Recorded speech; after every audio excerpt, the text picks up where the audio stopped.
సర్వోన్నతుడా, మహిమ కలిగిన వాడా, నీ మహిమ గల పాదములు కొందనాలు, స్తుతి స్తోత్రాలు మా తండ్రి. ఈ ఉదయవేళ నాయన నీ యొక్క మిక్కటమైన ప్రేమ ద్వారా, నీ దయ ద్వారా మా తండ్రి ఇక్కడ మేము చేరి నా తండ్రి మేము నాయన ఈ యొక్క పరలోక రాజ్యం యొక్క ఆ బోరధ్వనిని నాయన వినడానికి మాకు ఇచ్చిన ఈ యొక్క కృపను బట్టి స్తోత్రములు, వందనాలు మా తండ్రి. నాయన బిడ్డలు నాయన ఈ స్వరము విన్నప్పుడు వారి మర్త్యమైన వాటిని విడిచిపెట్టి, పూర్తిగా విడిచిపెట్టి అమర్త్యమైన దాన్ని ధరించుకుని ఇక వారి జీవితాల్లో మర్త్యమైనది మరి అన్నడు కనబడని విధంగా నాయన రూపాంతరం చెందడానికి సహాయం చేయండి. బిడ్డలతో మీరు మాట్లాడమని, ఘనత మహిమ ప్రభావం పొందుకోమని యాశ్వమేశ్వరాన్ని మిక్కిలిగా బ్రతిలాడు అడుగుచున్నాము. ఆమేన్. చూడండి, మనము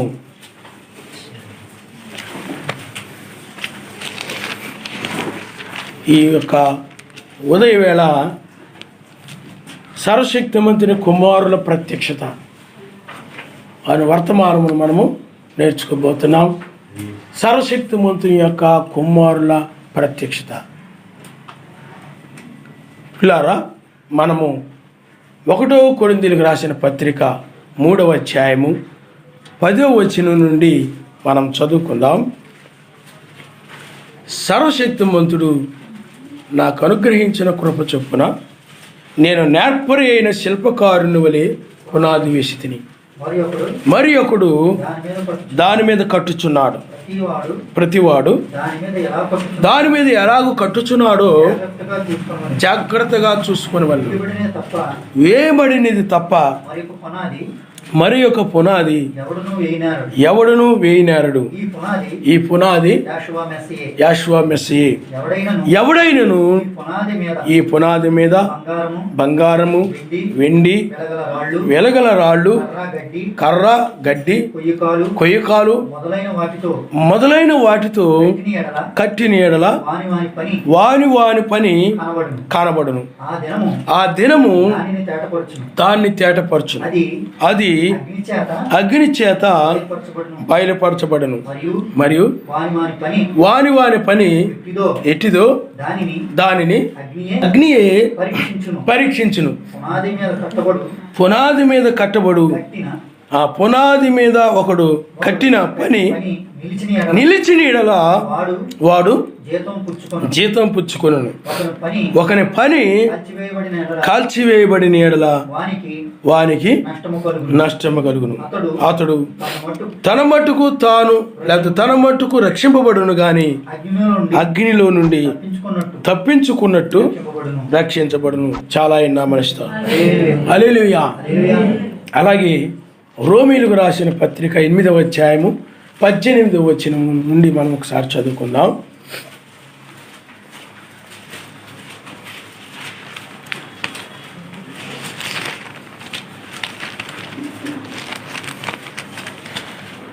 మన ఎడల ప్రత్యక్షము కావు మహిమ ఎదుట ఇప్పటి కాలపు శ్రమలు ఎనదగినవి కావని ఎంచుచున్నాను. సర్వశక్తిమంతుని కుమారుల ప్రత్యక్షత కొరకు సృష్టి మిగులు ఆశతో తేరు చూచుచు కనిపెట్టుచున్నది. ఏలయనగా సృష్టి నాశనముకు లోనైనటువంటి దాస్యములో నుండి విడిపింపబడి సర్వశక్తిమంతుని పిల్లలు పొందబోవు మహిమగల స్వాతంత్ర్యమును పొందుదను నిరీక్షణ గలదై స్వేచ్ఛగా గాక దాన్ని లోబరిచిన వాని మూలముగా వ్యర్థపరచబడిన సృష్టి యావత్తు ఇది వరకు ఏకగ్రీవంగా మూలుగుచు ప్రసవ వేదన పడుచున్నదని ఎరుగుదు. ఆయన మనస్తాడు. హల్లెలూయా, హల్లెలూయా. అపోస్తలుడైన పౌలు గారు ఏం చెప్తూ ఉన్నారంటే, సర్వశక్తిమంతుని యొక్క కృపను బట్టి నేను ఆయన యొక్క పునాది మీద అనగా మెస్సీ అనే పునాది మీద నేను పునాది వేసి తిని ఆయన నామనుస్తాను. హల్లెలూయా, హల్లెలూయా. నాకు అనుగ్రహించబడిన కృప చొప్పున, ఎందుకంటే ఆ పునాది మెస్సీయే. కాబట్టి అపోస్తులు వేసినటువంటి పునాది తప్ప ఇంక ఏ పునాది అయినా కానీ అది వాక్య వ్యతిరేకమైనది.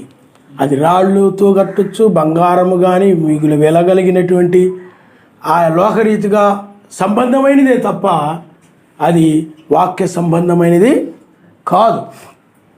అందుకని అపోస్తులు ఏమి బోధించారో అది తప్ప, అపోస్తులు ఏమి చెప్పారో దాన్ని తప్ప, దానిలో ఒకటి కలిపినా ఒకటి తీసివేసినా అది అపోస్తుల పునాది మీద కట్టబడిన సంఘము అవ్వదు, కానీ అది సాతాను మీద కట్టబడినటువంటి సంఘమే అవుతుంది.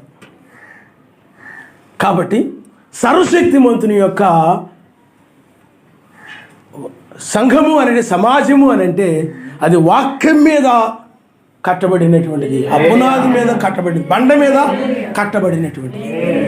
ఆ బండ అనగా మెస్సయ్య, ఆ బండ మీద కట్టబడినటువంటి ఆయన యొక్క వధువు లేకపోతే ఆ సమాజము అది ఆయనది అవుతుంది. అది ఇసుక మీద కట్టబడింది, లేకపోతే లేకపోతే వెలగలిగిన వాటి మీద కట్టబడినది. అంటే రకరకాల సిద్ధాంతాల మీద, కల్పిత బోధల మీద, వాటి ఆచారాల మీద, రకరకాల వాటి మీద కట్టబడినటువంటివన్నీ కూడా సాతాను సంబంధమైనవి. అయితే అపోస్తులైన పౌలు గారు ఆ యొక్క అపోస్తుల కాలంలో పిల్లారా, ఆ కాలంలో ఎఫెసు సంఘ కాలంలో అతడు మొట్టమొదట ఒక పునాది మీద సంఘాన్ని కట్టాడు. అది ఎఫెసు సంఘకాలమని మనము చూస్తున్నాం. ఆయన నామమున హల్లెలూయా, హల్లెలూయా. ఆ తర్వాత ఆ రకరకాలుగా కల్పిత బోధలు, కల్పిత సిద్ధాంతాలతో కూడినటువంటి బైబిల్లో ఏదో ఒక మాట పట్టుకుని, ఏదో ఒక వాక్యాన్ని పట్టుకుని ఆ వాక్యం పేరు మీద సంఘాలు రావడం, ఇలాగ బైబిల్లో బైబిల్లో ఎవరికి నచ్చిన మాటను వాళ్ళు తీసుకుని ఒకడు ప్రార్థనా మందిరం అంటాడు, ఇంకోటి అంటాడు, ఇంకోటి శనివారం అంటాడు, ఇంకోటి యెహోవా సాక్షులు అంటాడు, ఇంకొక బోధ.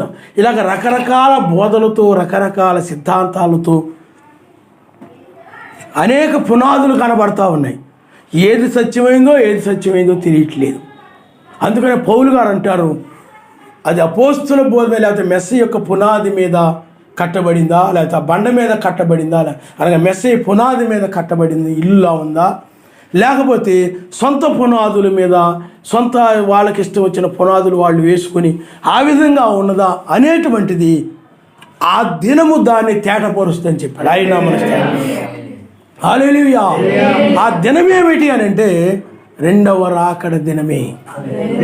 ఆ రెండవ రాకడలో ఏది అపోస్తుల పునాది మీద ఉన్నదో, ఎవరు సర్వశక్తిమంతుని యొక్క కుమారులు, ఎవరు సాతాను కుమారులు, ఎవరు అపోస్తుల పునాది మీద ఉన్నారో, ఎవరు అపోస్తుల పునాది మీద లేరో ఆ దినమున తేటపరచబడుతుందని పౌలు గారు చెప్తున్నారు. ఆయన ఎందుకనంటే ప్రతి ఒక్కరు కూడా మేము అపోస్తుల పునాది మీదే ఉన్నాం, ప్రతి ఒక్కరు మేము అపోస్తుల పునాది మీద ఉన్నాం, మేము అపోస్తుల పునాది మీద ఉన్నాం, మా సంఘం సత్యమైనది, మా యొక్క బోధ సత్యమైనది, మేము కరెక్ట్ వేలో ఉన్నాం, నిజమైన మార్గములో ఉన్నాం, మాదే నిజమైన సంఘము, మాది నిజమైన సంఘము అని ఎవరికి వాళ్ళే అందరూ కూడా ప్రపంచంలో అభిప్రాయపడుతున్నారు.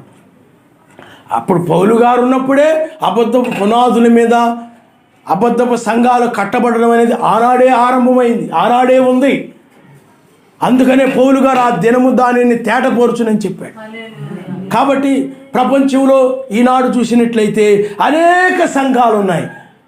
నువ్వు అమెరికాకి వెళ్ళినా, లేకపోతే నీవు ఇండియాలో చూసినా, లేకపోతే నీవు ఆస్ట్రేలియాకి వెళ్ళినా, ఆఫ్రికాకి వెళ్ళినా, ఎక్కడికి వెళ్ళినా రకరకాల పునాదుల మీద కట్టబడినటువంటి రకరకాల బోధలతోటి, రకరకాల సిద్ధాంతాలతోటి కట్టబడి ఉన్నాయి. ఆ సంఘాల్లో వాళ్ళందరూ కూడా మేము సర్వశక్తిమంతుని కుమారులు అంటే మేము సర్వశక్తిమంతుని కుమారులు, అందరూ సర్వశక్తిమంతుని ప్రజలు అనుకుంటున్నారు. అందరూ ఏ సంఘానికి వెళ్ళినా మాదే నిజమైంది, మేమే సర్వశక్తిమంతుని కుమారులు అన్నారు.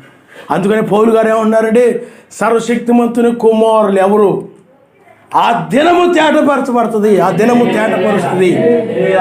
సర్వశక్తిమంతుని కుమారులు ప్రత్యక్షత అంటే తెలియజేయబడతారు. ఎవరు సర్వశక్తిమంతుని కుమారులు, ఎవరు సర్వశక్తిమంతుని కుమారులు కాదు, ఎవరు అపోస్తుల బోధ మీద ఉన్నారు, అపోస్తుల బోధ మీద ఎవరు లేరు, ఆ దినము తేటపరచబడుతుంది. అంతే తప్ప మాది కరెక్ట్ మాది కరెక్ట్ మాది కరెక్ట్ అన్నంత మాత్రాన సరిపోదు. కారణం ఎందుకంటే న్యాయాధిపతిగా రెండవసారి ఆయన వస్తాడు.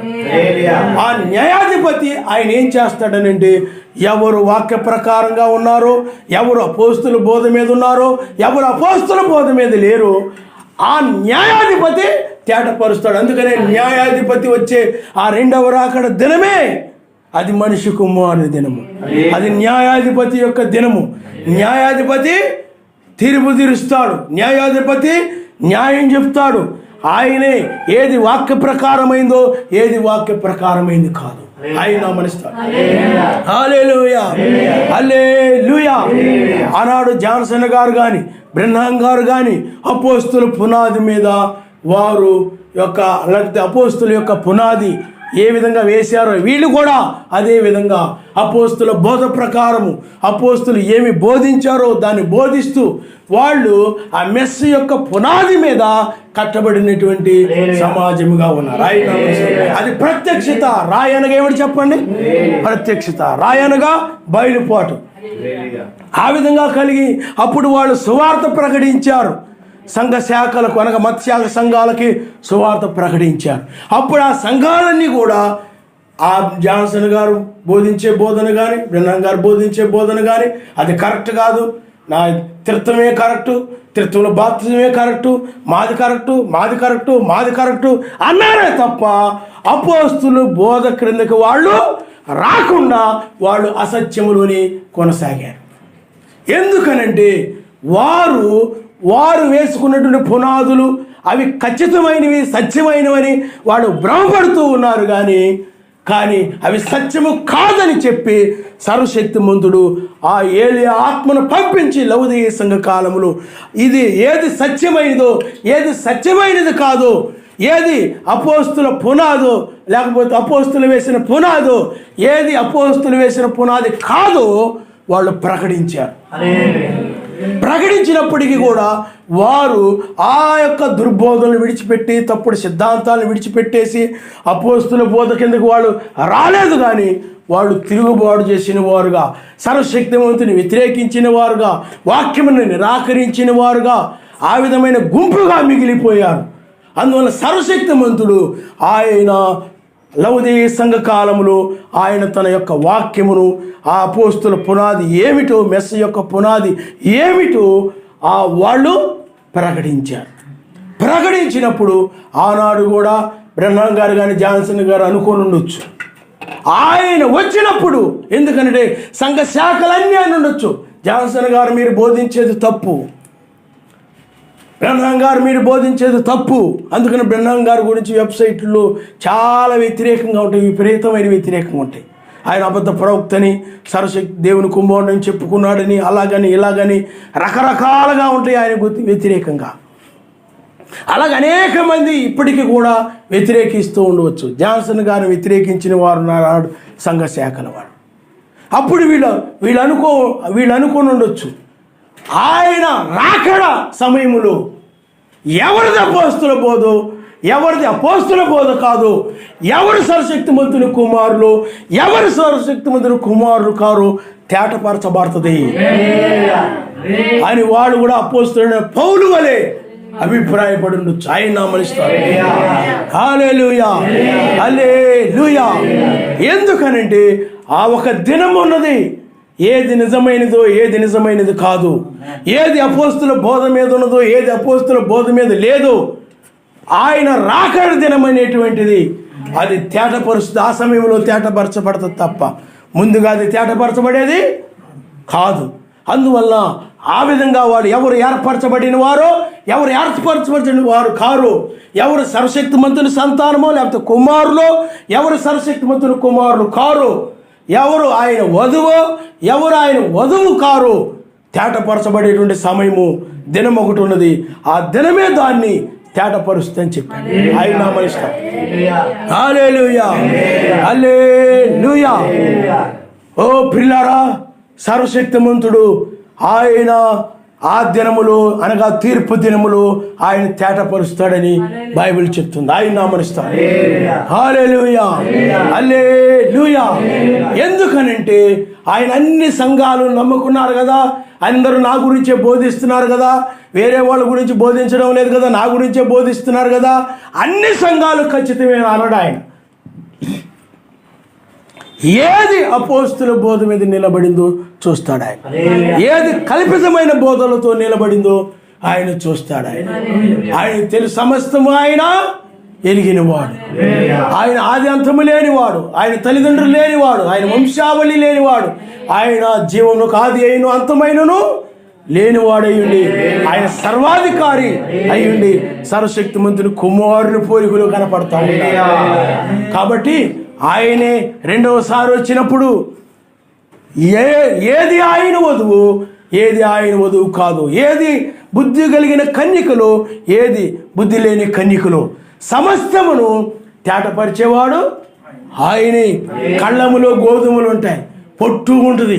ఆ పొట్టు గోధుమలు ఏమనుకుంటుంది అంటే నాది కరెక్ట్ అంటే నాది కరెక్టు అని పొట్టు అంటూ ఉంటుంది.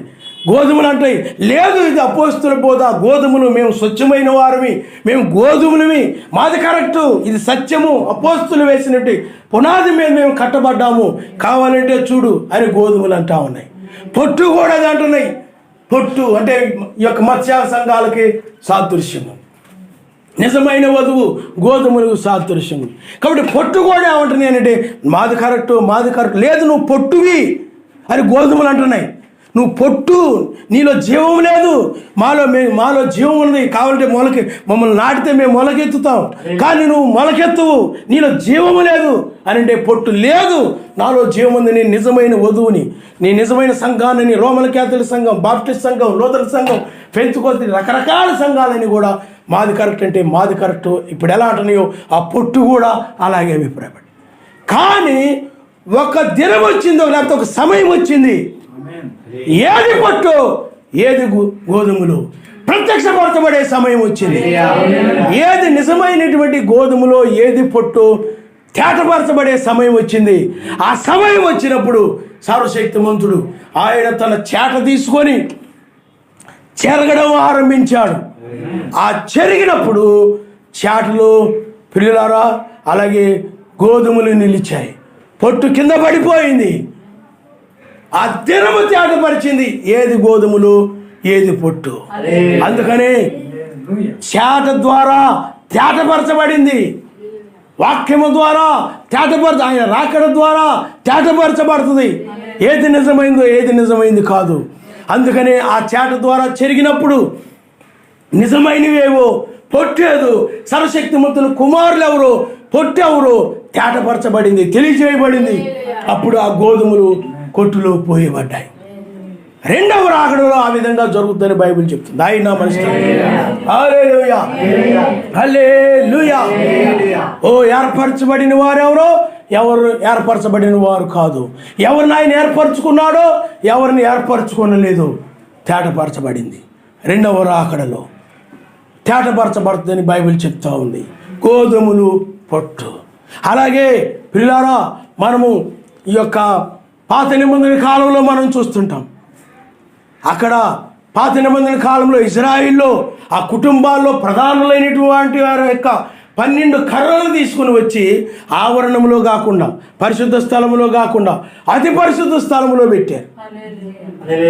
ఎవరిని ఏర్పరచుకున్నాడో ఎవరు నిజమైన వాళ్ళు కాదు, ఎవరు నిజమైన వారు, ఎవరిని ఏర్పరచుకున్నాడో ఎవరిని ఏర్పరచుకోలేదు ప్రత్యక్షపరచబడడం కోసం ఆ యొక్క అతి పరిశుద్ధ స్థలంలో పెట్టినాడు. ఎందుకంటే అతి పరిశుద్ధ స్థలములో అది చచ్చినదైనా బ్రతుకుతుంది అన్నమాట.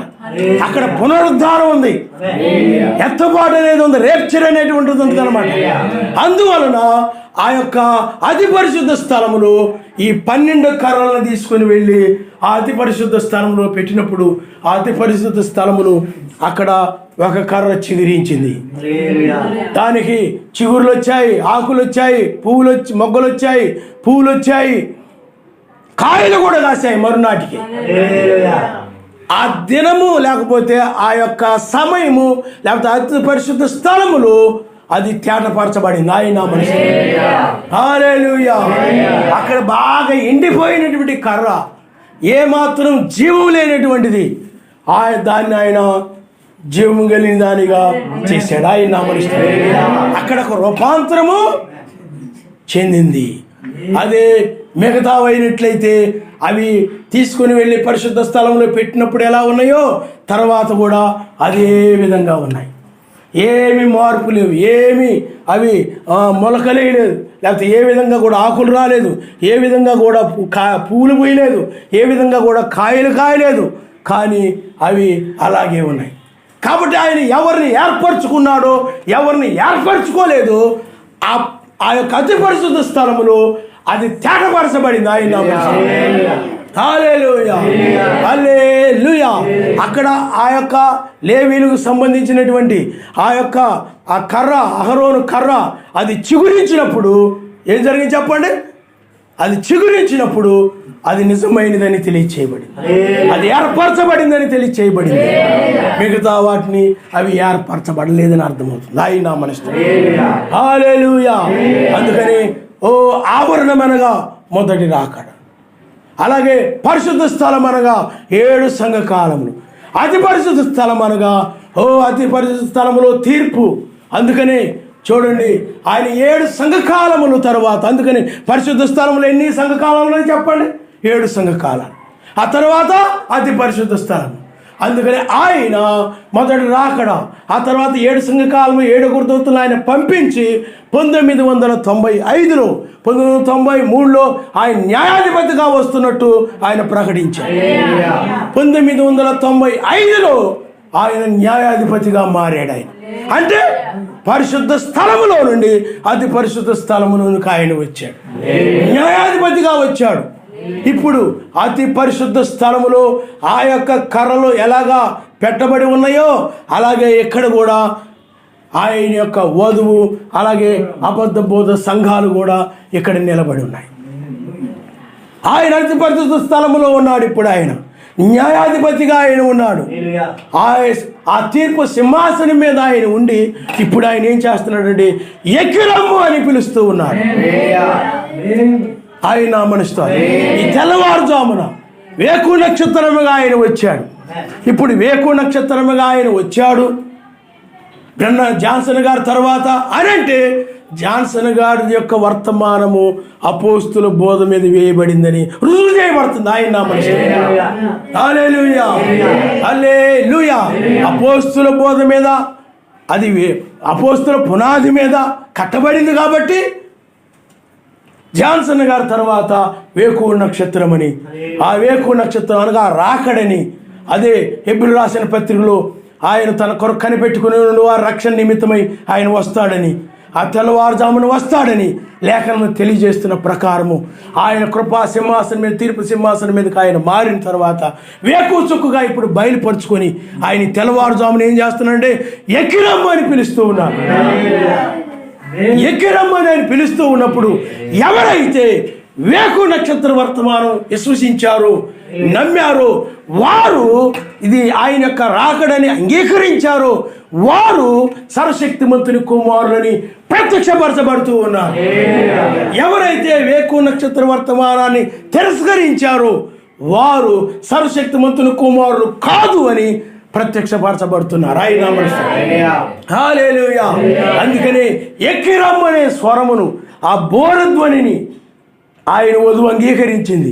ఆ బోరధ్వనిని తిరస్కరించింది ఆయన యొక్క వధువు కాదు. అందుకనే నీవు అహరోను కర్ర ఏ విధంగా అయితే ఎండిపోయిన కర్ర, అది ఏ విధంగా అయితే చిగురించి అది పచ్చగా మారిపోయి అది ఆకులు వేసి పువ్వులు పూసి అది ఆ యొక్క కాయలు కాసిందో బాదం కాయలు వలె, ఆ కాయలు బాదం కాయలు ఏ విధంగా అది కాసిందో అలాగే నీవు కూడా ఇప్పుడు ఒక రూపాంతరము చెందుడు ద్వారా నీవు ఆయన యొక్క కుమార్తెవని ప్రత్యక్షపరచబడుతుంది. హల్లెలూయా హల్లెలూయా. అదే ఎందుకంటే మిగతావైనట్లయితే పరిశుద్ధ అనగా మిగతా కర్రలైనట్లయితే అవి రూపాంతరం చెందలేదు. కారణము అవి సర్వశక్తిమంతుని యొక్క ఏర్పరచబడినటువంటి కాదవి. అందుకని నాడు కూడా సంఘాల్లో కూడా చాలామంది ఈ యొక్క పునరుద్ధాన వర్తమానమును, బూరధ్వని యొక్క స్వరమును ఈ సంఘాలన్నీ కూడా ఏం చేస్తున్నాయంటే నిరాకరిస్తున్నాయి. అలాగే వధువు సంఘాల్లో కూడా, అనగా బ్రహ్నాం గారి సంఘాల్లో కూడా రకరకాల బోధలు ఉన్నాయి. అమెరికాలో బ్రహ్నాం గారి సంఘాల్లో, అలాగే ఆఫ్రికాలో, ఇండియాలో రకరకాల బోధలు ఉన్నాయి. అందరూ కూడా మా బోధ కరెక్ట్ అంటే స్త్రీ ద్వారా వధువు రాకడ, స్త్రీ ద్వారా నిత్యుని రాకడ జరుగుతుంది, అది మాది కరెక్ట్ అని కొంతమంది అంటారు. కొంతమంది వధువు రాకడ కరెక్ట్ అంటారు. కొంతమంది అర్ధరాత్రికే కరెక్ట్ అంటారు. కొంతమంది క్రీస్తే బ్రహ్నాము అది కరెక్ట్ అంటారు. ఇంకో కొనసాగింపు పరిచర్య కరెక్ట్ అంటారు. ఇంకొకరు మేము ఎత్తబడిపోయాము మాదే కరెక్ట్ అంటారు. ఇంకొకరు మేము 1000 ఏళ్ల పాలనలో ఉన్నాం మాదే కరెక్ట్ అంటారు. ఇలాగ రకరకాలు ఉన్నాయి, రకరకాల కర్రలు అవి. కానీ నిజమైనటువంటి ఆయన వధువు ఆయన తీర్పు సింహాసనం మీద అనగా అతి పరిశుద్ధ స్థలములో ఉండి ఆయన ఎక్కి రమ్మని పిలుస్తూ ఉన్నప్పుడు ఆయన యొక్క వధువు రూపాంతరం చెంది అది ఫలములతో ఉంటే, పరలోక సంబంధమైన ఫలములతో ఉంటే, మిగతావి అవి ఈనాడు బ్రహ్నాం గారి సంఘంలో మిగతావి ఈ వర్తమానం నిరాకరించేవి అవి రూపాంతరం చెందని కర్రల వలె, రూపాంతరం చెందని పొట్టు వలె అవి మతశాఖ సంఘాలతో పాటు ఇవి కూడా అలాగ తేటపరచబడుతున్నాయి. కాబట్టి ఆ యొక్క అతి పరిశుద్ధ స్థలములో తేటపరచబడింది ఎవరు లేవీలు, ఎవరు కాదు, ఎవరిని ఏర్పరచుకున్నాడు అక్కడ తేటపరచబడిన రీతిగానే ఇప్పుడు కూడా ఆయన అతి పరిశుద్ధ స్థలములో ఉండి, ఆయన న్యాయాధిపతిగా ఉండి, అతి పరిశుద్ధుడిగా ఆయన ఉండి ఇప్పుడు ఆయన తీర్పు తీరుస్తూ ఉన్నాడు. ఈ తీర్పు సింహాసనం మీద ఉన్నప్పుడే ఎక్కిరమ్మని పిలుస్తూ ఉన్నాడు. కాబట్టి ఏది నిజమైనదో ఎక్కిరమ్మనే స్వరం వినేటువంటిది నిజమైనది, ఎక్కిరమ్మనే స్వరమును తిరస్కరించేది అది నిజమైనది కాదు. కాబట్టి ఈ దినము తేటపరుస్తుంది ఏది అపోస్తుల బోధ మీద ఉందో, ఏది అపోస్తుల బోధ మీద లేదు. మతశాఖ సంఘాలకి అపోస్తుల బోధ మీద లేవు కాబట్టి ఎక్కిరమ్మనే స్వరము వాటికి లేదు. అపోస్తుల బోధ మీద ఉన్నాం కాబట్టి ఎక్కిరమ్మనే స్వరమును మనం వింటున్నాం. హల్లెలూయా, హల్లెలూయా. ఓ ఎక్కిరమ్మనే స్వరము అతి పరిశుద్ధ స్థలంలో నుండి వినబడతా ఉంది.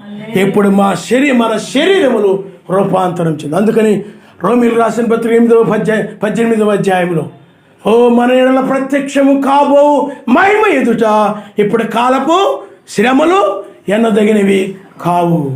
ఈనాడు మనకు ఒక మహిమ బయలుపరచబడింది.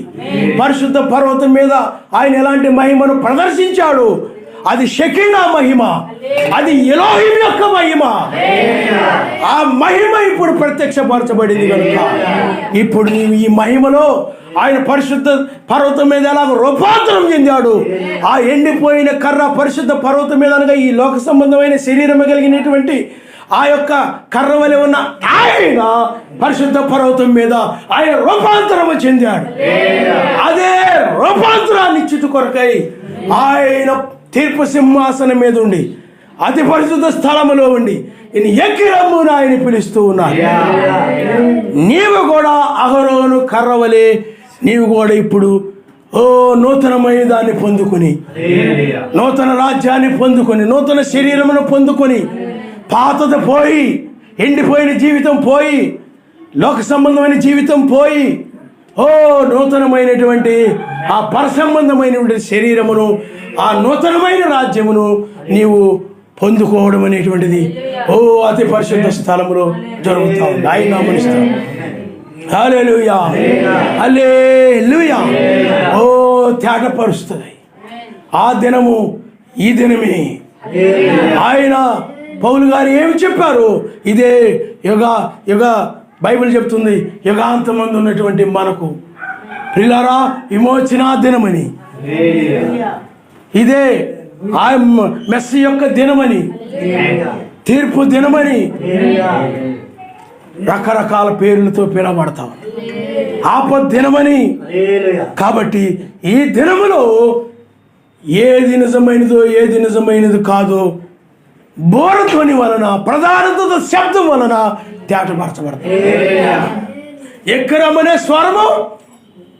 అందుకని 7 సంఘకాలాల తర్వాత 1900 అనగా 2006లో అంటే 1996లో పరిచర్యకు వచ్చిన తర్వాత మరలా 2006లో ఖచ్చితంగా 10 సంవత్సరాలకి సమాజంలో సాతానుడు నీతి సూర్యుని రాకడ జరుగుతున్న బోధను స్త్రీ ద్వారా సమాజంలో ప్రవేశపెట్టినప్పుడు దాని గురించి ప్రార్థిస్తూ ఉన్నప్పుడు ఎలోహిం దూత ప్రత్యక్షమై, తెల్లవారుజామున ప్రార్థిస్తున్నప్పుడు ఎలోహిం దూత ప్రత్యక్షమై, ఆ తరువాత ఏది సర్వశక్తిమంతుని కుమారులు, ఏది ఎవరు సర్వశక్తిమంతుని కుమారులు కారు ఆయన తేటపరిచాడు. 7 సంఘకాలములు అనగా జాన్సన్ గారి పేరులోను అలాగే బ్రహ్నాం గారి పేరులో 7 అక్షరాలు ఉన్నాయి. వారు 7వ సంఘకాల వర్తమానికులని రుజువు చేయబడతా ఉంది. అందుకనే బ్రహ్నాం గారు 7 సంఘకాలములు 7 తర్వాత అనగా బ్రహ్నాం గారు అబ్రాహాము తర్వాత అబ్రాహాము యొక్క పేరులో 7 అక్షరాలు ఉన్నాయి. అబ్రాహాము తర్వాత ఇస్సాకు, ఇష్మాయిలు. ఇస్సాకు 8వ దినాన ఒక గుర్తును పొందాడు. ఇష్మాయేలు 13వ ఏట ఒక గుర్తును పొందాడు. కాబట్టి 7 తర్వాత 8, 13. అక్కడ ఇస్సాకు సంఖ్య 8 అయి ఉండగా ఇష్మాయేలు సంఖ్య 13. ఆ సంఖ్యల ద్వారా 7 తర్వాత ఆ సంఖ్యల ద్వారా అనగా అబ్రాహాము తర్వాత ఎవరు అబ్రాహాము యొక్క సంతానము, ఎవరు సర్వశక్తిమంతుని కుమారులు, ఎవరు సర్వశక్తిమంతుని కుమారులు కాదు అక్కడ త్యాగపరచబడతా ఉంది. హల్లెలూయా, హల్లెలూయా. దూత బయలుపరిచాడు. ఆ తర్వాత బ్రహ్నాం, జాన్సన్ 7 అక్షరాలు.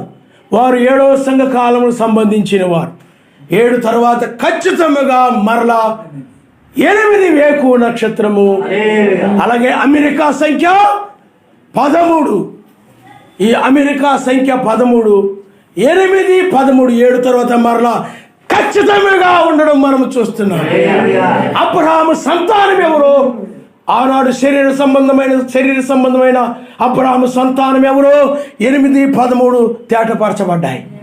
ఇప్పుడు కూడా 7 తర్వాత అనగా ఈ యొక్క 7వ సంఘకాలంలో 7వ సంఘకాలం తర్వాత ఎవరు అబ్రాహాము సంతానము, ఎవరు అబ్రాహాము సంతానము కారు, ఎవరు ఎలోహిం యొక్క సంతానము, ఎవరు సాతాను సంతానము, ఈ యొక్క దినము త్యాగపరచుట 8, 3 అనే సంఖ్యల ద్వారా మనం చూస్తున్నాం.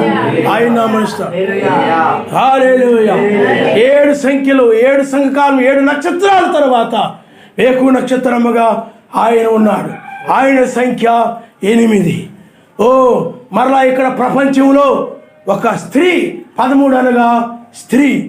అందుకని అమెరికా స్త్రీ దేశం. అక్కడంతా కూడా స్త్రీ పెత్తనము, స్త్రీ అధికారము.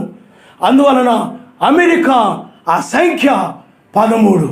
అందుకని ప్రకటన గ్రంథము 13వ అధ్యాయములు అమెరికా కనబడుతుంది. అలాగే 666 ముద్ర కనబడుతుంది. కాబట్టి ఇక్కడ వేకు నక్షత్రం సంఖ్య 8. కాబట్టి వేకు నక్షత్రం వర్తమానమును అంగీకరించిన వారు, దాన్ని పట్టుకొనిన వారు సర్వశక్తిమంతుని కుమారులని, మెస్సి యొక్క పునాది మీద కట్టబడిన వారిని త్యాగపరచబడతా ఉంది, తెలియజేయబడతా ఉంది. వేకు నక్షత్ర వర్తమానం అనగా ఆయన రాకడను తిరస్కరించిన వారు 1963లో జరిగిపోయిందని, స్త్రీ ద్వారా జరుగుతుందని, లేకపోతే ఇప్పుడు వధువులో ఉండి ఆ 1963లో ఆయన వధువులో ఉండి ఇప్పుడు నడిపిస్తున్నాడని, అలాంటి బాధల్లో ఉన్న వారందరూ కూడా ఈ వేకు నక్షత్రం తిరస్కరించిన వాళ్ళందరూ కూడా వారు ఇష్మాయేలు వలె అబద్ధపు సంతానమై ఉన్నారు. వాడు ఇస్సాకు ఇష్మాయేలు ఎక్కడ కూడా అదే సంఖ్యలు ఇంత ఖచ్చితముగా. అప్పుడు 7 అబ్రాహాము కాలంలో అబ్రాహాము పేరులో 7 అక్షరాలు ఉండడము, ఆ సంతానములో 8, 13 ఉండడం, అది ఎంత సత్యమో అదే విధంగా ఇప్పుడు నిజముగా సర్వశక్తిమంతుని సంతానం ఎవరు, సర్వశక్తిమంతుని సంతానము ఎవరు కారు, ఇప్పుడు 7 అనే సంఖ్య 8, 13 అనే సంఖ్యలు తేటపరుస్తూ ఉన్నాయి. ఆయన హల్లెలూయా. ఓ 8 అనగా నూతన సృష్టి. ఆ అతి పరిశుద్ధ స్థలంలో ఆ కర్ర నూతన సృష్టి పొందింది. వధువు కూడా ఇప్పుడు నూతన సృష్టి పొందుతుంది. ఈ ఇష్మాయేలు సంతానము అనగా ఇది పొట్టు. అందుకనే ఇస్సాకును అతడు తిరస్కరించాడు. ఇష్మాయేలు అపహాస్యం చేశాడు, నవ్వాడు. ఈనాడు కూడా ఈ సంఘాలు అదే విధంగా నవ్వుతూ అపహాస్యం చేస్తూ ఎగతాళి చేస్తూ ఈనాడు సంఘాలు ఉండవచ్చు. కానీ అది ఇష్మాయేలు యొక్క ముద్రను కలిగి ఉన్నాయి. ఎందుకంటే వాటి మీద 13 అనేటువంటిది ఇది అమెరికా ఆత్మీయులలో పనిచేస్తుందని. ఇది ఇస్సాకు అనగా మెస్సయ్య. ఇప్పుడు ఆనాడు ఇస్సాకు మెస్సయ్యకు సాదృశ్యం. ఈనాడు మెస్సయ్య ఆత్మ వేకు నక్షత్ర వర్తమానము నమ్మిన వారిలో, విశ్వసించిన వారిలో పనిచేస్తా ఉన్నదని ఆయన నమ్మనిస్తాడు. హల్లెలూయా. అమెరికా ఎలాగో మెస్సయ్య ప్రియులారా ఆయన వేరు. అమెరికా ఎలాగో ఈనాడు బ్రహ్నాం గారి సంఘాల్లో ఉన్న కొన్ని సంఘాలు, అలాగే మత్స్య సంఘాల్లో ఉన్న కొన్ని సంఘాలు అవే. అందుకని అమెరికా ప్రవక్తనగా బ్రహ్నాం గారిని నిరాకరించింది. ఈనాడు కూడా ఈ ఉదయ సంఘాల్లో ఉన్న కొంతమంది బ్రహ్నాం గారి వర్తమానాన్ని నిరాకరించారు. బ్రహ్నాం గారి వర్తమానంలో ఉన్నామంటూనే బ్రహ్నాం గారి వర్తమానం నిరాకరించారు. బైబిల్ ప్రకారం ఉన్నామంటూనే బైబిల్లో ఉన్న వాక్యాన్ని తిరస్కరించారు, నామాన్ని తిరస్కరించారు, ఒక్కడనేది తిరస్కరించారు. ఒక్కడనేది దయ్యాలు సైతం నమ్మి ఒడుగుతున్నాయి. కానీ ఈ గుంపుకి లేదు, అది ఆయన ఒక్కడు. కానీ ఈనాడు కూడా ఈ సంఘాలు, బ్రహ్నాం గారి చర్చిలో ఉన్న సంఘాలు, బ్రహ్నాం గారు వేకు నక్షత్రము వచ్చినప్పుడు లోకముల సువార్త ద్వారాలు మూయబడతాయని, ఆ రాజ్యము బయలుపరచబడుతుందని చెప్పాడు. దాని నమ్మని గుంపే ఇష్మాయేలు గుంపిది. ఇష్మాయేలు యొక్క సంతానం అమెరికా యొక్క సంతానము. అమెరికా అనగా స్త్రీ. అందుకని ఇవి స్త్రీ సంఘాలు. మెస్సయ్య లేడు వాటిల్లో. అడవి గాడిదకు యజమాని ఉండడు. అది తన ఇష్ట ప్రకారం జీవిస్తూ ఉంటుంది, తన ఇష్ట ప్రకారం నడుస్తూ ఉంటుంది. అలాగే ఈ సంఘాలు కూడా మెస్సయ్య లేడు, మెస్సయ్య యొక్క ఆత్మ లేదు. అందుకని ఈ 13 క్రింద ఉన్నాయి. అందుకని అమెరికా 13 నక్షత్రాలతోటి ప్రారంభమైంది, 13 రాష్ట్రాలతో ప్రారంభమైంది. దాని సంఖ్య 13, దీని సంఖ్య 13. అది ఎలాగైతే అది యజమాని లేని సంఘం అమెరికా దేశంగా ఉందో, ఈనాడు కూడా ఈ సంఘాలు అదేవిధంగా మెస్సయ్య యొక్క ఆత్మ లేకపోతే మెస్సయ్య లేనటువంటి సంఘాలుగా ఇవి ఉన్నాయి. అందువల్ల ఆ సర్వశక్తిమంతుడు కుమారులు ఎవరు, కుమార్తెలు కాని వారెవరు ఇప్పుడు ప్రత్యక్షపరచబడటం మనం చూస్తున్నాం. ఆ మహిమ ప్రత్యక్షమైనప్పుడు అని బైబిల్ చెప్తుంది. ఆ మహిమే ఆ అతి పరిశుద్ధ స్థలంలో షకీనా మహిమ, ఆయనే షకీనా మహిమ. ఆ మహిమ బయలుపరిచింది. ఇప్పుడు కూడా అదే షకీనా మహిమ, అదే ఆ రాజ్యము. ఎవరు నిజమైన వారు, ఎవరు నిజమైన వారు కాదు తెలియజేస్తాం. అందుకని 8 అనగా నూతనమైనటువంటిది. 8 మంది రెండు నూతన జనాంగం వచ్చారు. నో కాలంలో నో సంతానం 8 మంది, వాళ్ళు నూతన జనాంగం వచ్చారు, కొత్త జనాంగం వచ్చారు.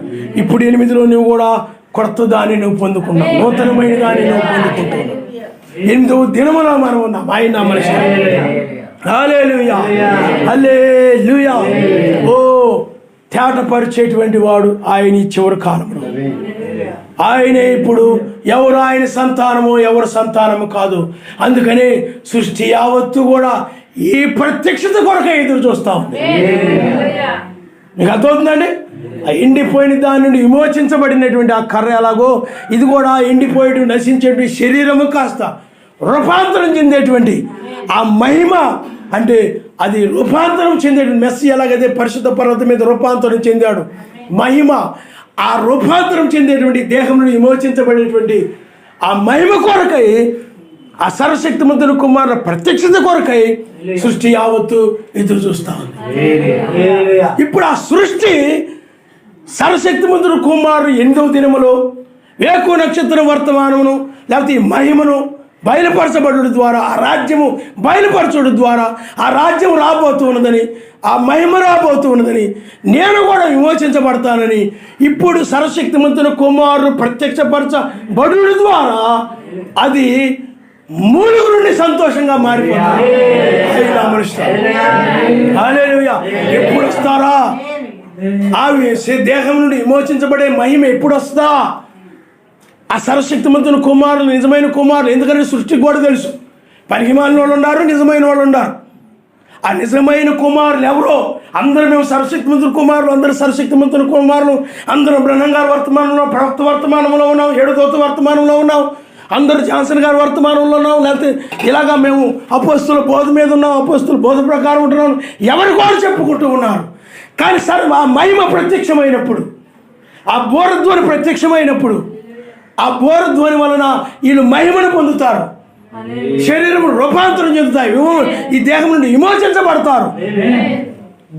ప్రత్యక్షత కొరకు ఎదురు చూస్తున్నటువంటి ప్రకృతి ఈ దినములో అది ప్రత్యక్షపరచబడు ద్వారా, ఆ మహిమ ప్రత్యక్షపరచబడు ద్వారా సర్వశక్తిమంతుడు. ఎందుకంటే ఆ మహిమే ప్రత్యక్షపరుస్తూ ఉంది, ఆ రూపాంతరమే ప్రత్యక్షపరుస్తుంది. ఎవరు సర్వశక్తిమంతుని కుమారులు, ఎవరు సర్వశక్తిమంతుని కుమారులు.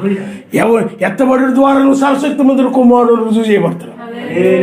విడిచిపెట్టబడు ద్వారా నువ్వు సర్వశక్తిమంతుని కుమారులు కాదని, నువ్వు 8లో ఉండడు ద్వారా, వేకు నక్షత్రములో ఉండడు ద్వారా, వేకు నక్షత్రము నీ హృదయంలో ఉదయించడు ద్వారా నీవు నూతన సృష్టి కింద ఉన్నావని అర్థం. నూతన సృష్టిలోకి, ఆ మహిమ శరీరంలోనికి, నూతనమైన దానిలోనికి నువ్వు ప్రవేశిస్తావని అర్థం. 13 కింద ఉండడు ద్వారా నీకు అమెరికా క్రింద ఉన్నావని అర్థం. అమెరికా ఆత్మ నీలో ఉందని అర్థం. ఇప్పుడు తేటపరచబడు దాన్ని బట్టి. ఎందుకంటే పోప్ అనేవాడు అమెరికా నుండి వచ్చి ఈ 2000 సంవత్సరాల చరిత్రలో ఉత్తర దక్షిణ అమెరికా ఖండాల నుండి ఎవరు పోపుగా రాలేదు. ఇప్పుడు పోపుగా వచ్చాడు పోప్ ఫ్రాన్సిస్. అతడి సంఖ్య 13. అతడి సంఖ్య 13. కాబట్టి పిల్లారా, వీళ్ళందరూ కూడా 13 క్రింద ఉన్న వాళ్ళందరూ, వేకు నక్షత్ర వర్తమానం తిరస్కరించిన వాళ్ళందరూ కూడా, ఎందుకంటే 1995లో ఆయన దిగి వచ్చాడంటే నమ్మని ఈ గుంపంతా కూడా రేపు పోపు పాలన కిందకి వెళ్ళిపోతారు. నిజమైనటువంటిది ఇప్పుడు సర్వశక్తి కుమారులుగా వాళ్ళు ఈ ఆయన యొక్క వాక్యమును సూచించడం ద్వారా ప్రత్యక్షపరచబడుతూ ఉన్నారు కనుక ఈ శరీరం రూపాంతరం చెంది పై కొనుకోబడతారు. హల్లెలూయా, హల్లెలూయా. ప్రతి దానికి ఒక సమయం కలదని బైబిల్ చెప్తాం. అలాగే ఇప్పుడు కూడా ఎవరు సర్వశక్తిమంతుని కుమారులు, ఎవరు సర్వశక్తిమంతుని కుమారులు కాదు, ప్రత్యక్షపరచబడే సమయం. అందుకనే ఆనాడు రాజుగా, ఆ యొక్క రాజు అనగా అహశ్వేరోషు కాలంలో రాణిగా ఎన్నిక చేయబడిన కొరకై చాలామంది స్త్రీలు వచ్చారు. అందరూ కూడా నేను ఎన్నిక చేయబడిందాన్ని, నేను ఎన్నిక చేయబడిందాన్ని, నేను కరెక్ట్గా ఉన్నాను, నేను బాగున్నాను, నేను చక్కగా ఉన్నాను. కాబట్టి రాజు నన్నే ఎన్నుకుంటాడు, నిన్ను ఎన్నుకోడు, నువ్వు కరెక్ట్గా లేవు, నువ్వు సరిగా లేవు, నేనే బాగున్నాను, నన్నే ఎన్నుకుంటాను, ఎవరికి వాళ్ళే అనుకుంటున్నారు. కానీ ఆ రాజు వచ్చినప్పుడు, పిల్లారా, ఆ రాజు వచ్చినప్పుడు త్యాగపరచబడింది రాణి ఎవరు? హల్లెలూయా. ఆ రాజు వచ్చి ఎస్తేరు యొక్క తల మీద ఆ రాజ్య కిరీటాన్ని పెట్టాడు. రాజ్య కిరీటం అది ఆయన నామం.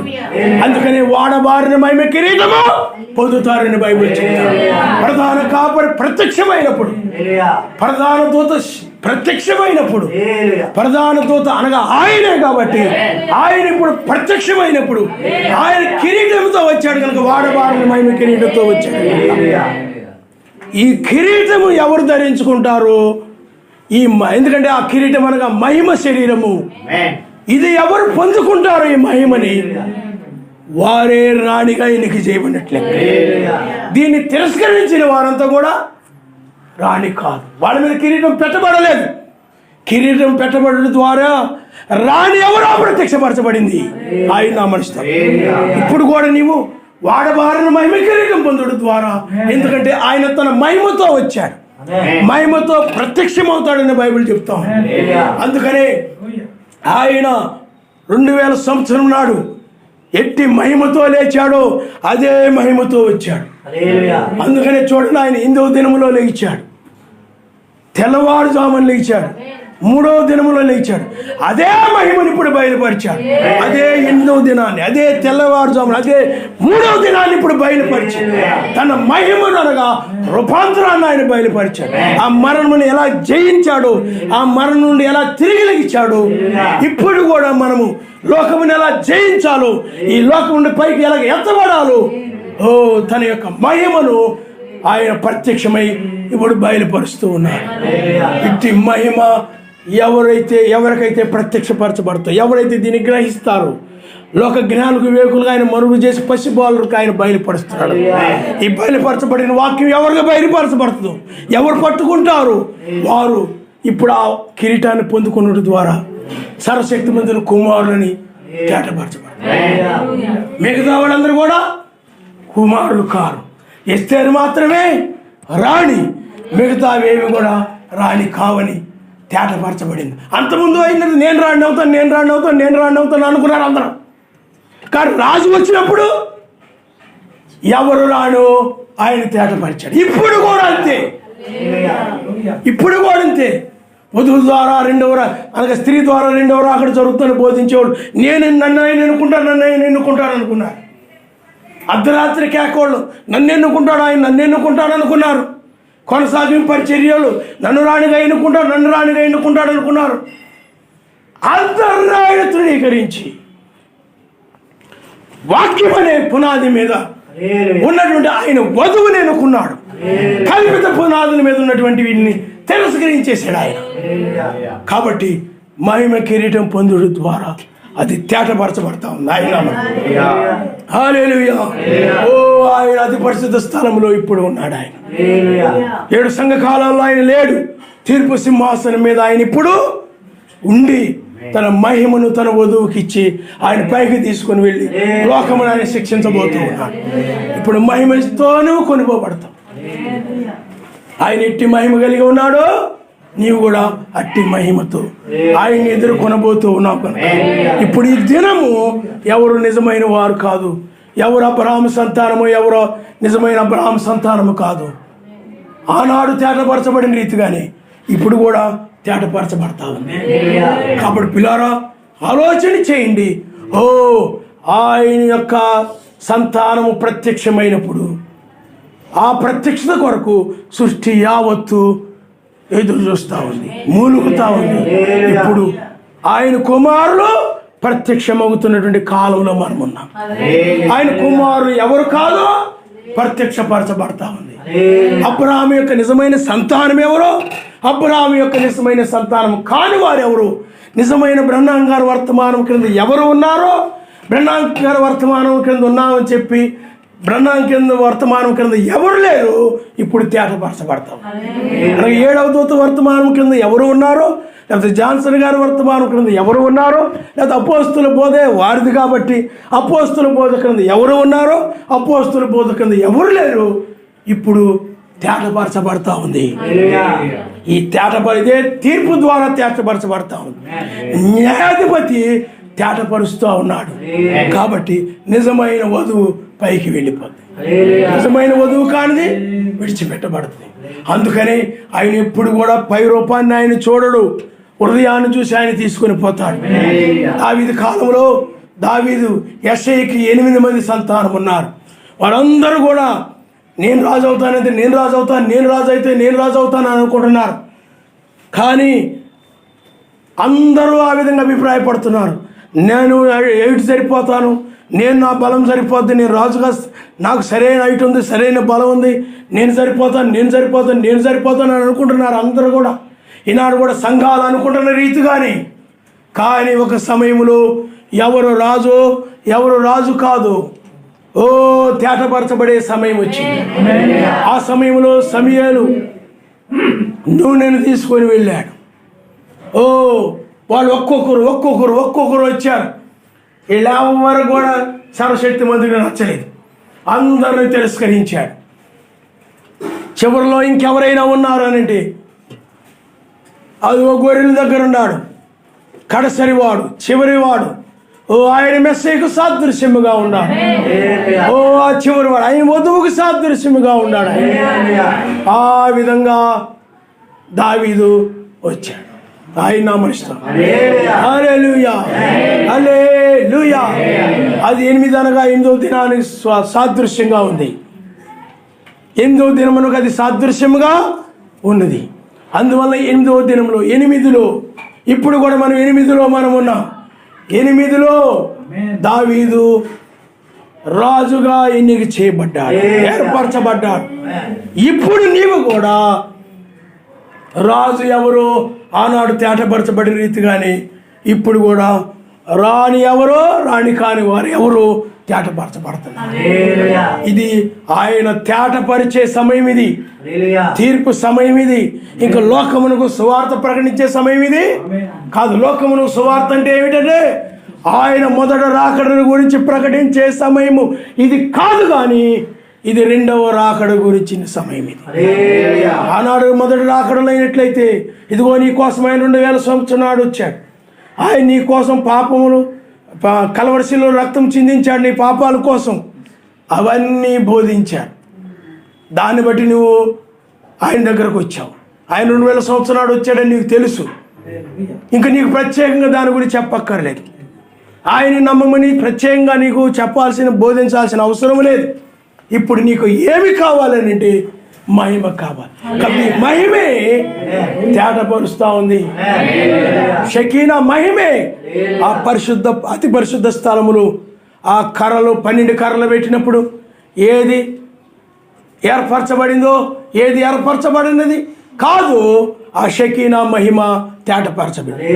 ఇప్పుడు కూడా ఆ షకీనా మహిమ దిగి వచ్చి ఇప్పుడు నిన్ను తాకుడు ద్వారా ఆ స్వరము వాక్యమే ఆ షకీనా మహిమ తాకుడు ద్వారా నీ శరీరం ఇప్పుడు రూపాంతరం చెందుతుంది. అందువల్ల ఇప్పుడు ఆయన అతి పరిశుద్ధ స్థలములో మనమున్నాము. అలాగే వీళ్ళు కూడా పెట్టబడ్డారు. అయితే పునరుద్ధానం చెందడం లేదు. మనము ఆయన వధువు పునరుద్ధానం చెందుతా ఉంది. ఇప్పుడు నువ్వు పునరుద్ధానం చెందడం ద్వారా ప్రకృతి కూడా సృష్టి కూడా పునరుద్ధానం చెందుతాయి. హల్లెలూయా. అందుకని నీ పునరుద్ధానం కొరకే, నీ మహిమ కొరకే సర్వశక్తిమంతుని కుమారులు ఆ పునరుద్ధానముతో ప్రత్యక్షమగుడు కొరకే ప్రకృతి ఎదురు చూస్తూ ఉంది. ఇప్పుడైనట్లయితే ఆ ప్రకృతి ఆనందిస్తూ ఉంది. అందువల్ల పిల్లారా, ఈ వర్తమానం నువ్వు వింటున్నావు అనుకోవచ్చు, కానీ వర్తమానం ప్రకృతి అంతటిలోకి వెళతా ఉంది. అవి వినగలుగుతా ఉన్నాయి. అవి విమోచన కలగబోతున్న సమయాన్ని బట్టి విమోచన కార్యము ఆరంభమైన దాన్ని బట్టి, ఎందుకంటే అది సర్వశక్తిమంతుని కుమారుల దగ్గర ఉండే విమోచన కార్యం ఆరంభం. ఆ తర్వాత యూదులను విమోచిస్తాడు 1,44,000 మందిని. ఆ తర్వాత ప్రకృతిని ఆయన విమోచిస్తాడు. అందుకనే ఈ విమోచన దినము కొరకే, ఈ విమోచన కార్యము కొరకే ప్రకృతి ఎదురు చూస్తూ ఉంది. కాబట్టి ఇప్పుడు ఆ విమోచన దినము మనకు బయలుపరచబడింది. విమోచించడం కొరకు ఆ మహిమ వచ్చింది. ఆ యొక్క అతి పరిశుద్ధ స్థలంలో ఉన్న ఆ కర్రని అదే విమోచించింది. ఇప్పుడు కూడా నిన్ను విమోచించేటువంటి ఆ యొక్క మహిమ, షకీనా మహిమ నీ మీదకు వచ్చింది. ఇప్పుడు నీవు కూడా ఆ యొక్క వాక్యమే, ఆ మహిమ, ఆ పరిశుద్ధాత్మే, ఆ మహిమ, ఇప్పుడు నీవు కూడా ఆ రూపాంతరం పొంది పై కొనుగబడతావు. కాబట్టి ఇప్పుడు ఆ మహిమ ప్రత్యక్షపరచబడే సమయంలో మనము ఉన్నాం. కాబట్టి ఇప్పుడు నీవు ఈ యొక్క వర్తమానమును బట్టి, వేకు నక్షత్రమును బట్టి, ఎందుకంటే బైబిల్లో తెల్లవారుజామునే పునరుద్ధానం జరిగింది. అందుకని అక్కడ కాలాలకి ఇప్పుడు కాలాలకి, అప్పుడు దానికి ఇప్పుడు పునరుద్ధానానికి ఇప్పుడు పునరుద్ధానానికి అన్నీ కూడా ఖచ్చితంగా సరిపోవడం మనం చూస్తున్నాం. ఎందుకనంటే ఇది పునరుద్ధాన సమయం అని గ్రహించడం కోసమే, ఈ పునరుద్ధాన కాలమని గ్రహించడం కోసమే.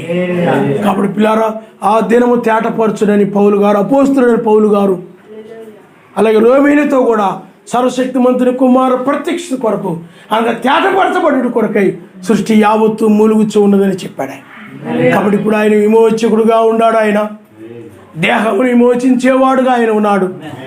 అప్పుడు నిన్ను పాపము నుండి తన రక్తము ద్వారా ఆయన విమోచించాడు. ఇప్పుడు తన మహిమ ద్వారా ఆయన పిల్లరా, అందుకని బైబిల్లో మహిమ అనగా పునరుద్ధానము చెందడమని బైబిల్లో ఉంది. అందుకని అంటాడు, సర్వశక్తిమంతుడు కుమారుడు మహిమ పొందవలసిన గడి వచ్చింది, ఒక విత్తనం చచ్చితేనే కానీ బ్రతికించబడదు కదా అన్నారు. కాబట్టి నీవు లోకరీతిగా ఆశలన్నీ కూడా చనిపోయి నీవు ఈ చివరి కాలంలో పరిపూర్ణంగా ప్రేమ స్వరూపంతో నువ్వు లేవడమే, ప్రేమ స్వరూపిగా మారడమే. ఎందుకంటే ఆయన ప్రేమ స్వరూపి అయి ఉన్నాడు. మారడమే నువ్వు రూపాంతరం చెందడం. ఈ రూపాంతరం పొందిన వ్యక్తిలో రూపాంతరం చెందినప్పుడు మహిమ శరీరమే కనపడుతుంది తప్ప మరి ఆ యొక్క శిథిలమైపోయే శరీరమే కనపడదు. అలాగే నీ అంతరంగంలో రూపాంతరం జరిగినప్పుడు నీలో ప్రేమ, ఆ నీతి, సమాధానం, పరిశుద్ధ ఆత్మ ఆనందమే కనపడుతుంది తప్ప నీలో అసూయ కానీ, ద్వేషము కానీ, దురాలోచనలు కానీ, వాళ్ళ మీద వీళ్ళ మీద దురాలోచనలు పెట్టుకొని ఉండడం కానీ ఏమీ నీలో ఉండదు. ప్రేమే ప్రేమే ప్రేమే. అంత రూపాంతరము హృదయంలో జరిగినప్పుడే ఈ శరీరము జరుగుతుంది. అందుకని హృదయ శుద్ధి లేకుండా ఆయన చూడలేరనుంది బైబిల్. హృదయం శుద్ధి పొందితేనే ఈ శరీరం మార్పు పొంది మధ్యాకాశంలో ఆయన చూస్తారు తప్ప హృదయం కనుక శుద్ధిగా లేకపోయినట్లయితే. అందుకని నోటిలోని పోయినవి మనుషులను అపవిత్రపరచవు, కానీ హృదయంలో నుండి వచ్చే నీ దురాలోచనలు, నీ అసూయ, నీ యొక్క ద్వేషము, లేకపోతే లోకాశలు, ధనాపేక్షలు, ఈ ఐక్య విచారాలు, హృదయంలో నుండి వచ్చే ప్రతిదీ నేను అపవిత్రపరుస్తుందని బైబిల్ చెప్తాను. కాబట్టి పిల్లారా, ఇంకా నీ ఎప్పుడైతే షకీనా మహిమ అనగా రూపాంతరం చెందావో, నువ్వు తిరిగి లేచావో, ఆయన వల్ల నువ్వు లేచావో, అప్పుడు నీలో ఈ యొక్క చెడ్డవేవి కూడా నీలో ఇక పుట్టనే పుట్టవు. వాక్యముతో హృదయం నిండి ఉంటుంది. పరిశుద్ధాత్మ చేత నింపబడిన వ్యక్తిగా నీవు ఉంటావే తప్ప ఇలాంటివి ఏమి కూడా నీలో ఉండనే ఉండవు. ఎందుకంటే ఒక పొలములో గోధుమ పంటే తప్ప గడ్డి కానీ, పిచ్చి మొక్కలు కానీ, గచ్చపొదలు కానీ, ముళ్ళ తప్పులు కానీ ఏమి ఉండకుండా ఆ రైతు ఏం చేస్తాడంటే వాటిని పీకేస్తాడు, తీసేస్తాడు. అప్పుడు గోధుమ పంట మాత్రమే దానిలో ఉంటుంది. ఏవి కూడా నీ హృదయంలో కూడా అంతే, వాక్యమే తప్ప గచ్చబొదలు, ముళ్ళ తప్పులు, ఏమైనా ఎండిపోయిన గడ్డి మొక్కలు, లేకపోతే గడ్డి ఏది కూడా నీలో ఉండకుండా స్వచ్ఛమైనటువంటిదిగా, నీరులో ఒక మురికి లేకుండా ఎంత స్వచ్ఛంగా ఉండదో నీలో ప్రేమ తప్ప, అది కపటమైన ప్రేమగా స్వచ్ఛమైన ప్రేమతో ఇంకా నీలో ఇలాంటివి ఏమీ లేకుండా ఉంటాయి అన్నమాట. అందుకని ప్రేమలో అసూయ ఉండదు. నువ్వు నీ సహోదరుని ప్రేమిస్తున్నప్పుడు ఆ ప్రేమలో అసూయ ఉండదు. నువ్వు అసూయ పడుతున్నావంటే నీ సహోదరుడు ఏదైనా మంచి కార్యాలు చేసినప్పుడు, మంచి పనులు చేసినప్పుడు, లేకపోతే నీ సహోదరుని ఎవరినైనా అభినందించినప్పుడు నువ్వు వారి పట్ల అసూయ పడుతూ ఉన్నట్లయితే నీలో ప్రేమ లేదు. ప్రేమ ఉన్నప్పుడు నీవు కూడా సంతోషించి వారితో సంతోషిస్తావు, శ్రమపడి వారితో శ్రమపడతావు, ఆనందించి వారితో ఆనందిస్తాడు. అంతేగాని ఎవరైనా ఆనందంగా ఉంటే ముఖం ఎత్తి పెట్టుకో, లేకపోతే నీవు బుర్రాలా ఇలా తిప్పుకో, లేకపోతే నీవు అసూయపడవు, అలాగుండవు. నీవు కూడా వారితో ఆనందిస్తావు అన్నమాట. అందుకే బైబిల్ చెప్తుంది, ఆనందించి వారితో ఆనందించాయి, దుఃఖించి వారితో దుఃఖించాయి. ఎవరిని దుఃఖిస్తూ ఉంటే వాళ్ళకి అలాగే ఉండాలి అని నువ్వు అనుకో. వాళ్ళ గురించి నువ్వేం చేస్తావు చెప్పండి? ప్రార్థిస్తావు, వాళ్ళ దుఃఖంలో పాలు పొందుతావు. అదే ఒక శరీరం అంటే అదే. శరీరంలో ఏదైనా ఒక చేతికి దెబ్బ తగిలితే కన్నీరు గారుస్తుంది, చేయి వెళ్ళి దానికి తుడుస్తుంది, చేస్తే ఏమిటది? దానికి అలాగే ఉండాలని చేయి పక్కకుండదు, దానికి అలాగే ఉండాలి అని చెప్పి చేతికి అలాగే ఉండాలని చెప్పి కళ్ళు ఆడవకుండా ఉండవు. అన్నీ కూడా దాని కష్టంలో పాలు పొందుతాయి. ఆనందం కలిగినప్పుడు అన్నీ కూడా ఆనందిస్తూ ఉంటాయి. అది ఆయన నామరిస్తారు. అందువల్ల ప్రేమలో ఇలాంటివి దురాలోచనలు, లేకపోతే అసూయ కానీ, ద్వేషము కానీ, కక్ష కానీ ఇవన్నీ ఉన్నట్లయితే నీలో ప్రేమ లేనట్టు లెక్క. ప్రేమలో అవన్నీ ఉండవు. ప్రేమ లక్షణాలు కాదు అవి. ప్రేమలో జాలి, కనికరము, దయ, క్షమించే గుణము, ఇవన్నీ ప్రేమలో ఉంటాయి. కాబట్టి పిల్లారా, నీ హృదయంలో ఏముండాలి చెప్పండి? వాక్యం ఉండాలి. కాబట్టి ఇప్పుడు తేటపరచబడుతుంది ఎవరు నిజమైన కుమారులు, ఎవరు కుమారులు కాదు తెలియజేయబడతా ఉంది. ఆనాడు అబ్రహాము సంతానం ఎవరో, అబ్రహాము సంతానం కారెవరు. ఆ దూత ఇప్పుడు దాన్ని తెలియజేశాడు. దూత ద్వారా మనకు తేటపరచబడింది. కాబట్టి ఇప్పుడు సృష్టి విమోచించబడే సమయం వచ్చింది. ఆ సృష్టి కూడా అమర్త్యమైనదిగా మారుతుంది.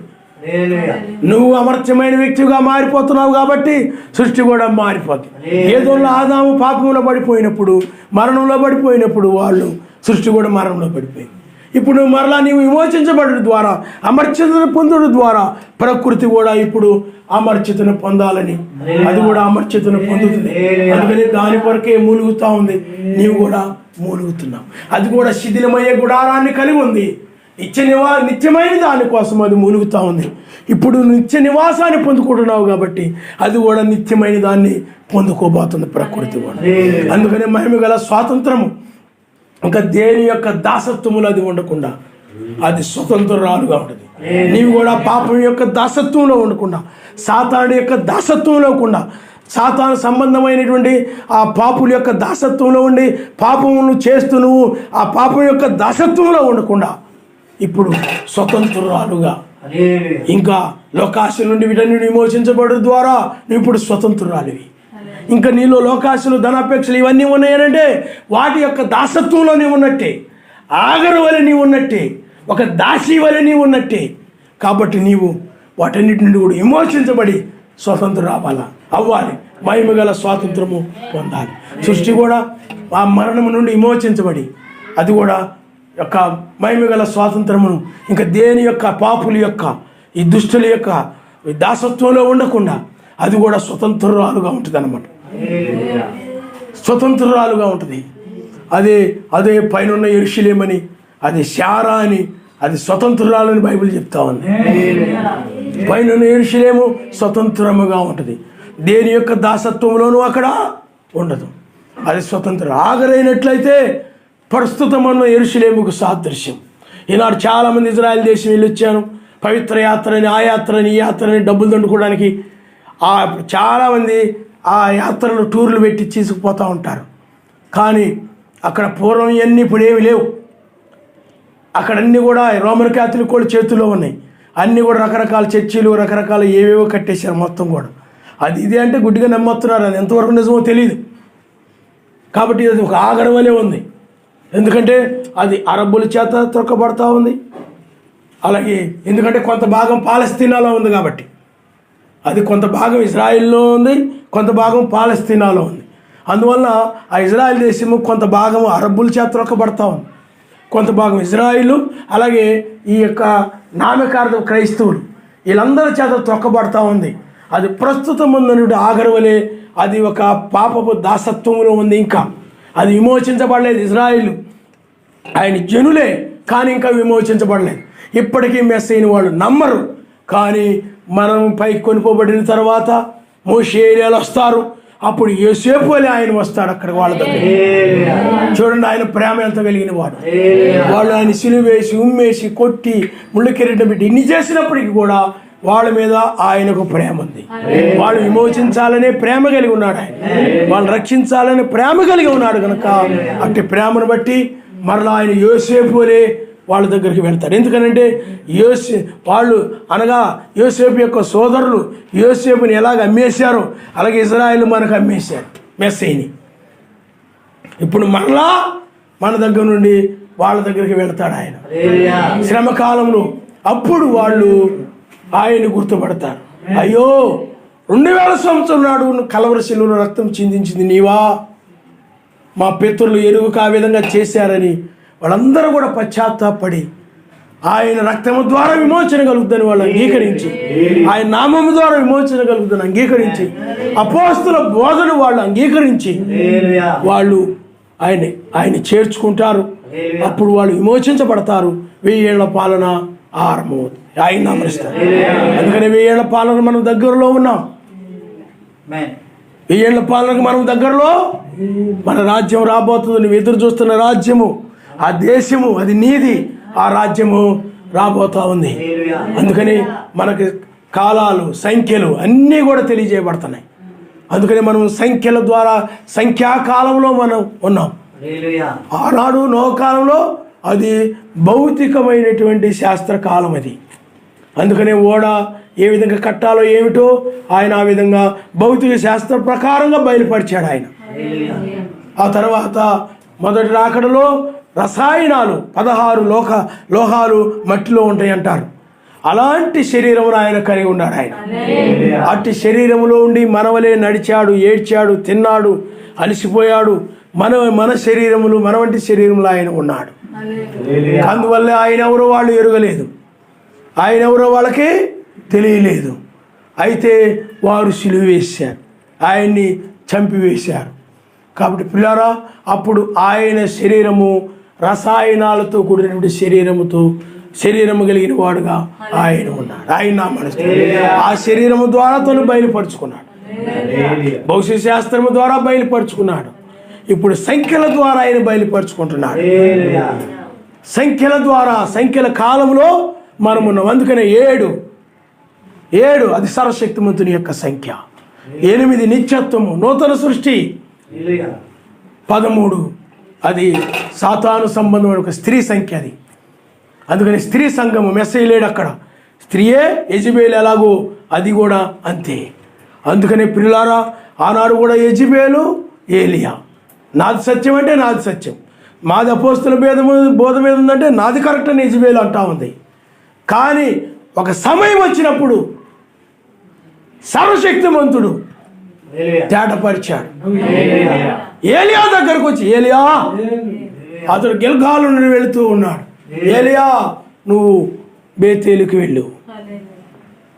ఓ సర్వశక్తిమంతుడు ఏలియా సత్యవంతుడిని రుజువు చేస్తున్నాడు. అతడు అపోస్తుల బోధ మీద ఉన్నాడని రుజువు చేయబడతావు. ఏలియా నువ్వు ఎరికోకు వెళ్ళు. ఎరికో విధేయత చూయించాడు. ఏముంది ఇక్కడి నుంచి అన్నావు, తర్వాత ఇప్పుడు అంటున్నావు, ఇక్కడ అంటున్నావు ఏంటి? ఎక్కడ ఎదిరించలా, ఎక్కడ ఎదురు మాట్లాడలా ఎలీషా. అందుకు మరలా తర్వాత యొర్దానుకు వచ్చాడు. అక్కడ నుండి అతడు ఆరోహణమయ్యాడు. ఆయన హల్లెలూయా.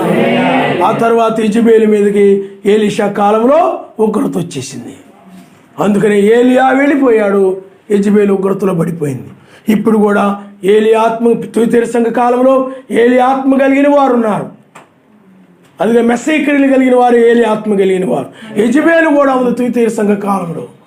సేమ్ ఇప్పుడు అది. అందుకని ఆయన అగ్ని నేత్రములతోనూ అపరంజి వంటి పాదములతోనూ పిల్లారా.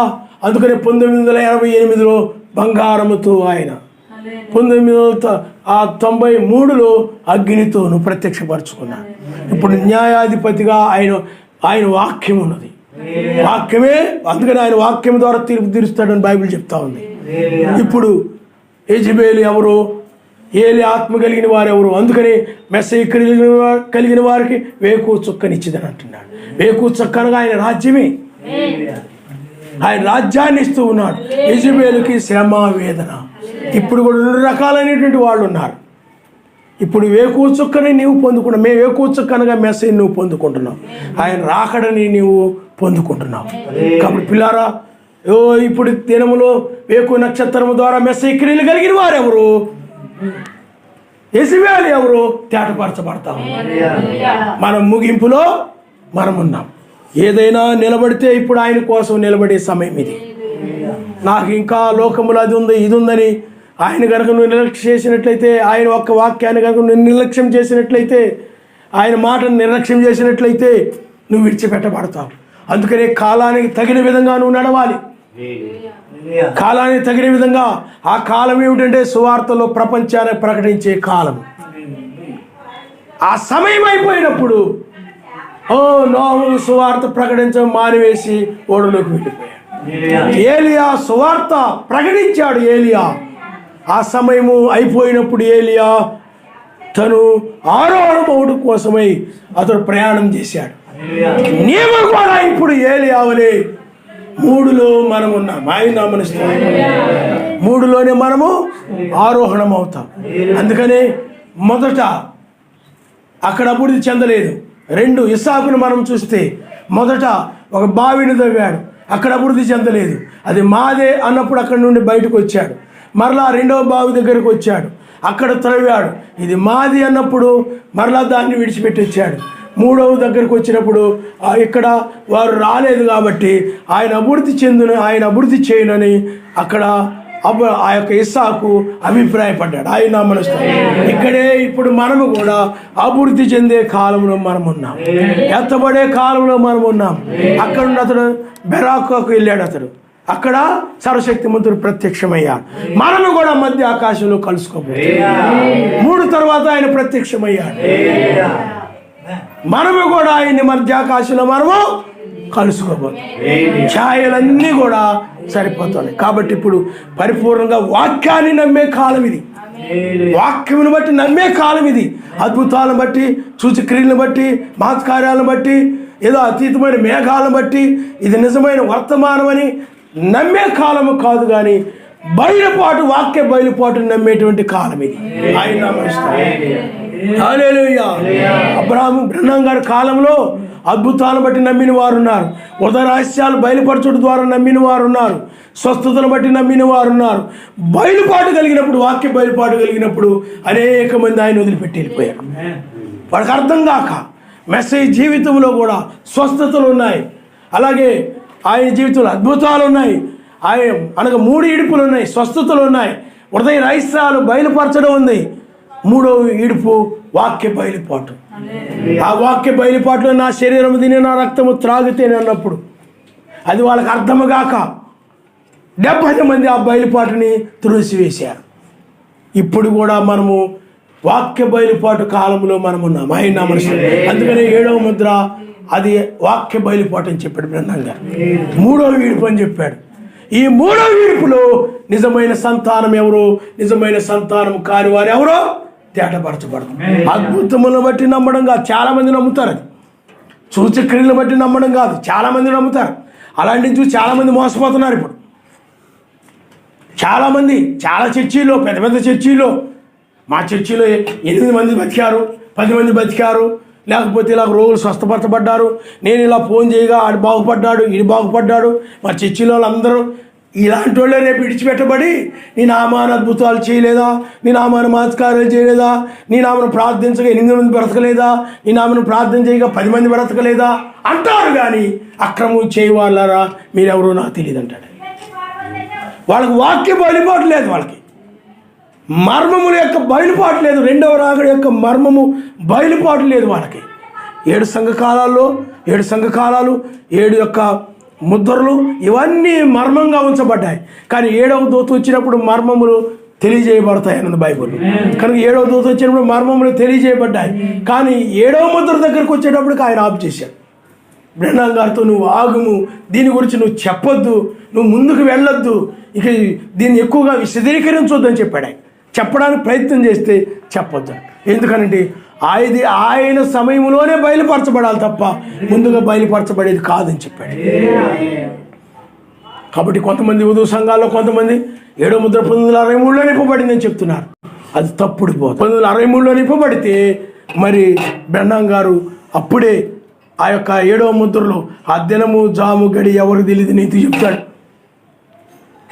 అప్పుడే బయలుపరచబడితే చెప్పాలి కదా, చెప్పలేదు. కాబట్టి 1963లో 7వ ముద్ర ఇవ్వబడలేదు. కానీ ఇప్పుడు మనకు తేటగా ఇవ్వబడడం మనం చూస్తాం. తేటగా మనకి 2వ పేతురు రాసిన పత్రికే 7వ ముద్ర. ఆయన నమస్తం. తల వంచుకోండి, మనం ప్రార్థన చేసుకుంటాం. ఈ దినం మనం తేటపరచబడతా ఉంది.